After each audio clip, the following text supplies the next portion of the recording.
मैं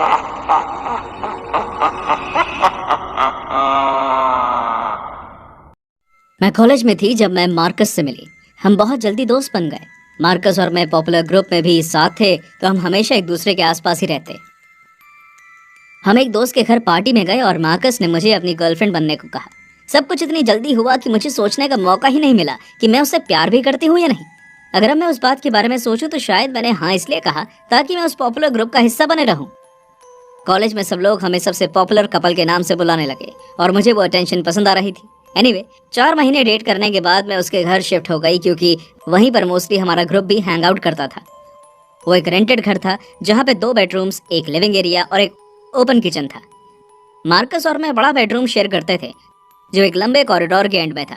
दूसरा बेडरूम खाली रहता था जब तक हमारा कोई दोस्त ज्यादा पीने के बाद धुत होकर सो ना जाए। मैं अपने रिलेशनशिप के बारे में ज्यादा नहीं कहूंगी, क्योंकि वो इस घटना से ज्यादा इंपॉर्टेंट नहीं है जो मैं अब बताने जा रही हूँ। मार्कस बहुत पार्टी करता था और वो रोज रात को बहुत शराब पी के बेड पे सो जाता था। वैसे ही एक रात को हमने बहुत पार्टी की और मार्कस सोने चला गया। मैं अपने दोस्तों को बाय बोल रही थी जब वो घर जाने लगे। हमने उस दिन पार्टी जल्दी खत्म कर दी क्योंकि अगले दिन हमारा एक इम्पोर्टेंट सेमिनार था। मैंने लिविंग रूम साफ किया और बेडरूम में सोने जाने लगी। घर में बहुत ज्यादा शांति थी क्योंकि तेज म्यूजिक और शोर शराबा खत्म हो चुका था। मैं बेडरूम के पास ही थी कि मुझे किसी के हांफने की आवाज आई। मैं रूम में घुसी ये सोच के कि शायद मार्कस की तबीयत खराब हो रही है, पर जो मैंने देखा मैं उससे बहुत डर गई। मार्कस बेड में ही लेटा हुआ था और उसकी आंखें फटी हुई कमरे के कोने में देख रही थी। मैं बता सकती हूँ कि वो हिलना चाह रहा था पर हिल नहीं पा रहा था। ऐसा लग रहा था जैसे उसे अपनी बॉडी पे कोई कंट्रोल नहीं है। मुझे कमरे के अंदर आता देख उसकी आंखें मेरी तरफ मुड़ गई और उसकी आंखें और भी फट गई, जैसे वो 10 गुना और डर गया हो। मैं उसके पास गई और चिल्लाने लगी, मार्कस तुम्हें क्या हो रहा है, उठो। पर वो बिल्कुल भी नहीं हिल पाया। मैं इतना डर गई कि मैं अपने दोस्तों को कॉल करने लगी कि तभी अचानक उसने सांस ली और बेड पर उठ के बैठ गया। ऐसा लगा कि वो तभी होश में आया। वो बहुत जोर के सांस ले रहा था और उसकी बॉडी डर के मारे कांप रही थी। हे भगवान, क्या तुम ठीक हो? तुम्हें हुआ क्या था? पानी, मुझे थोड़ा पानी दो।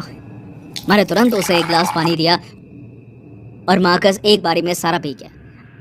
मैंने उसके शांत होने का वेट किया और 10 मिनट के बाद वो नॉर्मल सांस लेने लगा और फिर वो उठ गया। वो वॉशरूम गया, अपना मुंह धोया और फिर वापस बेड में आ गया। मैंने चिंतित आवाज में कहा, क्या मैं दोस्तों को बुलाऊं? अगर तुम्हारी तबीयत खराब है तो हम तुम्हें हॉस्पिटल ले जा सकते हैं। नहीं, मैं अब ठीक हूँ। लेकिन अभी तुम्हें हुआ क्या था? नींद में पैरालिसिस। गॉड, मैंने बहुत टाइम से ऐसा फील नहीं किया। कुछ डरने की बात नहीं है। तुम कमरे के कोने में क्यों घूर रहे थे? लोग स्लीप पैरालिसिस में हेलुसिनेट करते हैं। मैं कह रहा हूँ कुछ नहीं हुआ है। मैंने स्लीप पैरालिसिस के बारे में बहुत बातें सुनी हैं। मैंने ऐसा किसी के साथ होते हुए पहली बार देखा है। हम सो गए और अगले दिन अपने किसी भी दोस्त से इस बारे में बात नहीं की। मार्कस ने ऐसा बिहेव किया जैसे कुछ नहीं हुआ। पर एक चीज मुझे परेशान करती रही, उस रात उसने हेलुसिनेट क्या किया। टाइम कटता गया और हम इस बात को भूलने लगे। मार्कस ने लगभग हर रात पीना शुरू कर दिया और मुझे वो अच्छा नहीं लगता था। उसकी शराब पीने की आदत से हमारी बहुत लड़ाई होने लगी। एक रात हमारे दोस्तों के सामने हमारी बहुत गंदी लड़ाई हुई। सबको अजीब सा लगा और पार्टी वहीं बंद कर दी गई। मार्कस हमारे बेडरूम में सोया और मैं गेस्ट बेडरूम में चली गई। उस रात मैं रोते रोते वहीं बेड पे सो गई। उस टाइम शायद रात के 2:30 बजे थे जब मेरी नींद खुली और देखा दरवाजा पूरा खुला हुआ है। मुझे अच्छे से याद है, मैंने इस कमरे में घुसते ही दरवाजा लॉक किया था। अचानक मुझे कमरे के बाहर किसी के पैरों की आहट हुई। मैं उठ के देखना चाहती थी कि वो कौन है, पर मैंने जितनी भी कोशिश की उठ नहीं पाई। क्या मुझे स्लीप पैरालिसिस हो रहा था?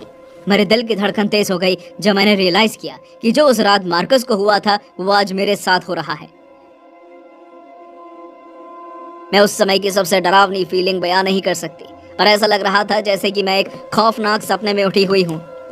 फिर वो पैरों की आवाज पास आना शुरू हो गई और मैंने एक अजीब सा पतला हाथ देखा दरवाजे के साथ वाली दीवार को पकड़ा हुआ है।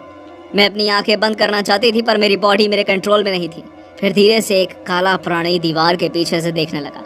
एक काला चेहरा कमरे के अंदर देख रहा था और मैंने देखा वो आंखें सीधा मुझे घूर रही थी। वो बड़ी पीली आंखें थी जिनमें आईबॉल्स भी नहीं थी। मैं चिल्लाना चाहती थी पर नहीं चिल्ला पाई। फिर वो प्राणी मुस्कुराया और मैंने देखा उसके सड़े हुए दांत उसके खूनी जबड़े से बाहर आ रहे थे। तभी मैंने पैरों की आहट कमरे के अंदर सुनी और मैं जोर से चीखती हुई उठी, साली साली। मार्कस मेरा नाम लेते हुए दरवाजा खटखटा रहा था। आश्चर्य से इस बार दरवाजा बंद था। मैं किसी तरह उठी और दरवाजे तक पहुंची। कांपते हुए होठों से मैंने दरवाजा खोला और वहीं बेहोश हो गई। जब मैं उठी, कमरे में सूरज की रोशनी पड़ रही थी और आसमान में पंछी उड़ रहे थे। मार्कस अपना चिंतित चेहरा लिए मेरे साथ ही बैठा था। उसने मुझसे पूछा मैं कल रात क्यों चिल्लाई थी और मैंने जो भी देखा उसे बताया। पर जैसे ही उसने वो पीली आंखों वाला आदमी के बारे में सुना, उसका चेहरा पीला पड़ गया। उसने कड़बड़ाते हुए कहा, सच कह रही हो? प्लीज प्लीज बातें मत बनाओ। मैं बातें क्यों बनाऊंगी मार्कस? मैं बहुत डरी हुई हूँ। मुझे हो क्या रहा है? मैंने इससे पहले कभी भी स्लीप पैरालिसिस एक्सपीरियंस नहीं किया। मुझे पता है मैं हेलुसिनेट कर रही थी, पर वो इतना सच्चा लग रहा था। मार्कस कुछ समय चुप रहा और फिर मेरा हाथ पकड़ लिया। कुछ है जो मैंने उस रात तुम्हें नहीं बताया।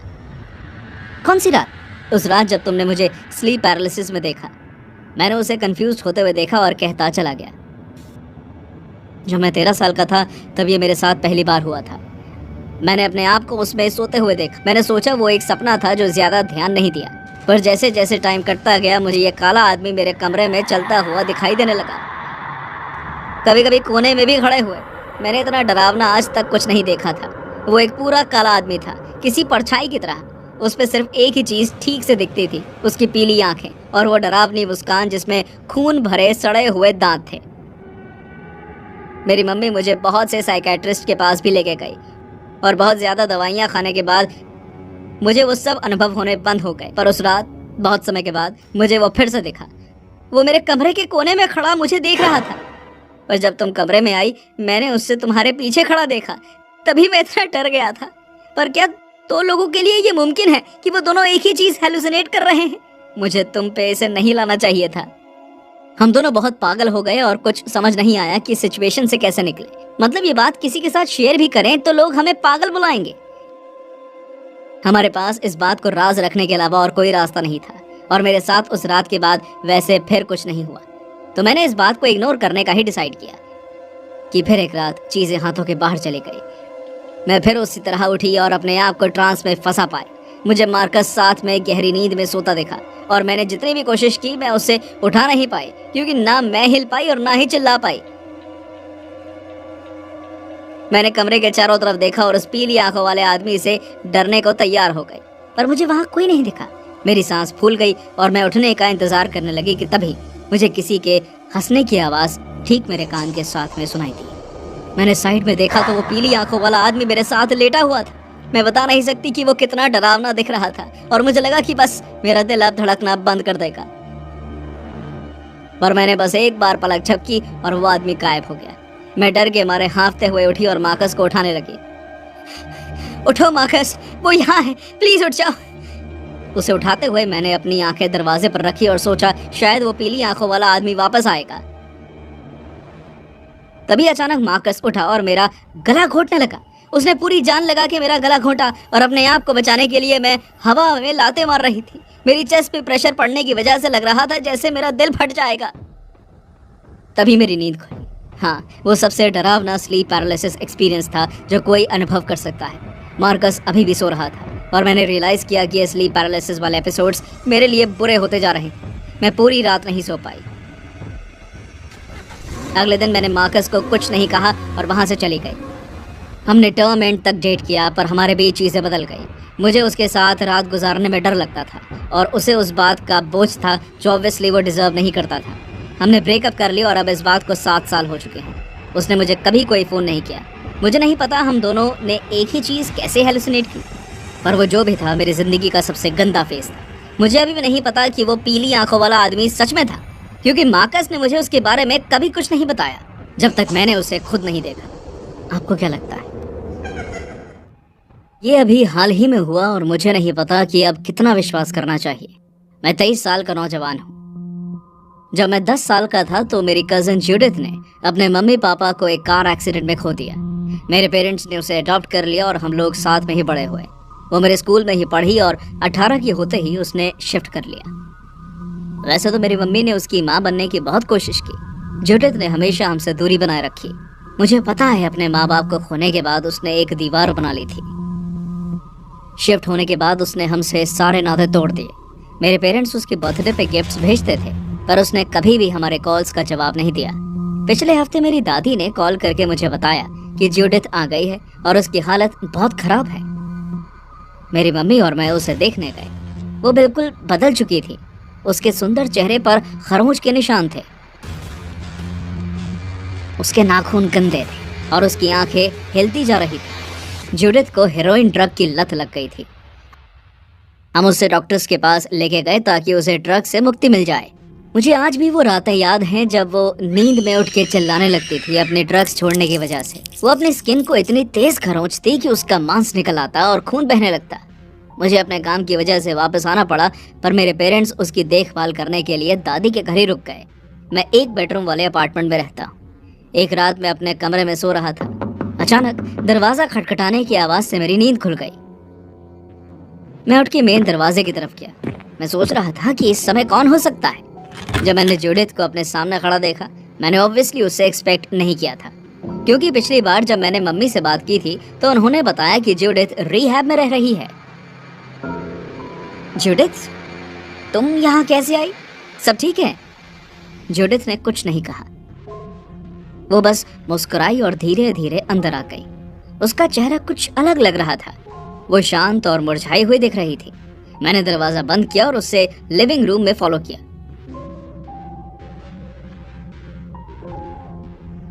वो एक शेल्फ के पास खड़ी हो गई जहां मैं हमारी बचपन की फोटो रखी हुई थी और उसे घूरती रही।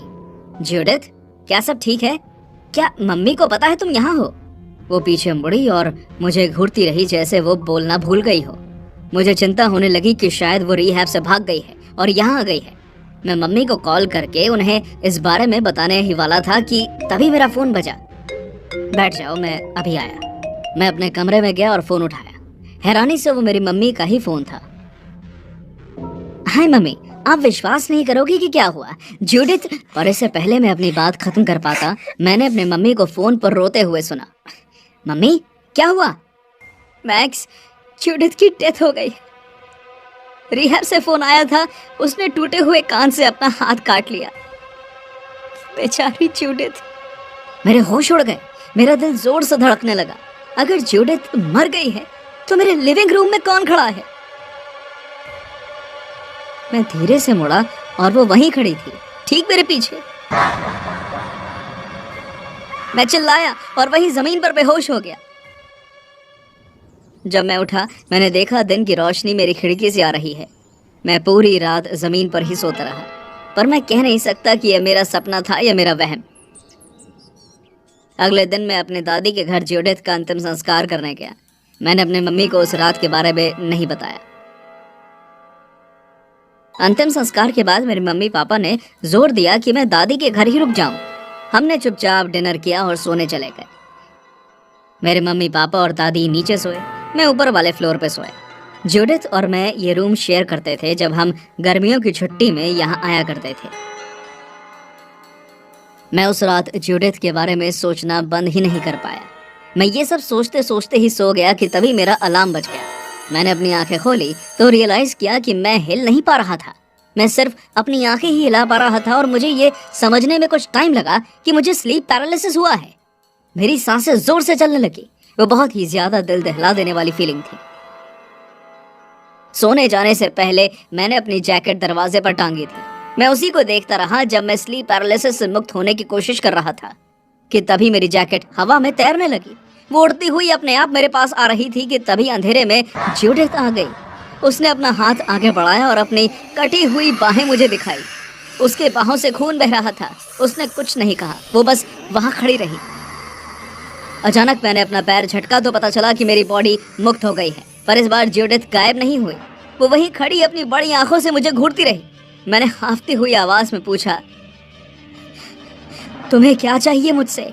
हमने तुम्हारे साथ कभी कुछ गलत नहीं किया। हमने तुमसे प्यार किया। मुझे ऐसे परेशान करना बंद करो।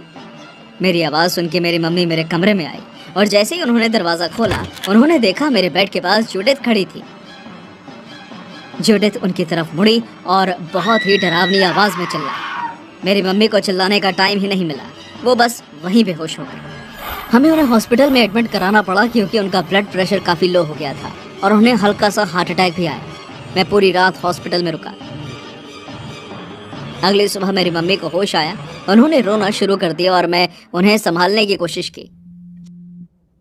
मम्मी प्लीज, हम उसके लिए बहुत कर चुके हैं, ये किसी की गलती नहीं है कि वो कुछ है जो हमने तुम्हें कभी नहीं बताया मैक्स। हमें लगा अगर तुम्हें पता चला तो शायद तुम भी हमारे बारे में वही सोचोगे जो जूडिथ सोचती थी। क्या है मॉम? जूडिथ तुम्हारी कजन नहीं थी, वो तुम्हारी बहन थी। क्या? आप ये क्या कह रही हो? मैं हाई स्कूल में प्रेग्नेंट हो गई थी। तुम्हारे पापा और मैं उस कंडीशन में नहीं थे कि एक बच्चे की रिस्पॉन्सिबिलिटी उठा पाते, तो हमने उसे अडॉप्शन पे दे दिया। पर किस्मत का अपना खेल होता है। तुम्हारे अंकल और आंटी का कोई बच्चा नहीं था, तो वो अडॉप्शन के लिए बच्चा ढूंढने लगे और मेरी किस्मत देखो, उन्हें मेरी बेटी मिली अडॉप्ट करने के लिए। मुझे ये देख के बहुत बुरा लगता था कि मेरी बेटी को कोई और बड़ा कर रहा है। मैं कुछ नहीं कर पाई। हम जूडिथ को बताना चाहते थे, पर हम उनसे जूडिथ छीनना नहीं चाहते थे। जैसे जैसे टाइम कटा, मैंने जूडिथ के बिहेवियर और रूप में कुछ बदलते देखा। मुझे उसकी बॉडी में चोट के निशान दिखे और पता चला कि तुम्हारे अंकल और आंटी उसे बहुत मारते थे। हमने उसी समय उनसे इस हिंसक अपराध के बारे में बात की और एक बहुत बड़ी लड़ाई हो गई। उन्होंने जूडिथ को अपनी कार में डाला और वहां से भागने लगे। तुम्हारे पापा और मैंने उनका पीछा किया और दुर्भाग्यवश उनका रास्ते में एक्सीडेंट हो गया। हमने जूडिथ को बचा लिया, पर तुम्हारे अंकल और आंटी की डेथ हो गई। उन्होंने विराम लिया और उस कमरे की शांति मुझे काटने लगी। मैं चिल्लाया, आपने मुझे बताया क्यों नहीं कि वो मेरी बहन है? क्यों नहीं? इतने सालों में आपने हमें झूठ के सहारे रखा। बेटा, वो स्थिति ही ऐसी थी और हम बात को आगे नहीं बढ़ाना चाहते थे। और वैसे भी हम जूडिथ को वापस ले आए। हमने उसे अडॉप्ट नहीं किया और उससे इतना प्यार नहीं किया। हे भगवान, आप मजाक कर रहे हो। उससे प्यार नहीं किया? तुम्हारी बेटी को उसके असली माँ बाप के बारे में नहीं पता था। वो एक अब्यूसिव घर में बड़ी हुई और इसलिए उसने अपनी जान ले ली।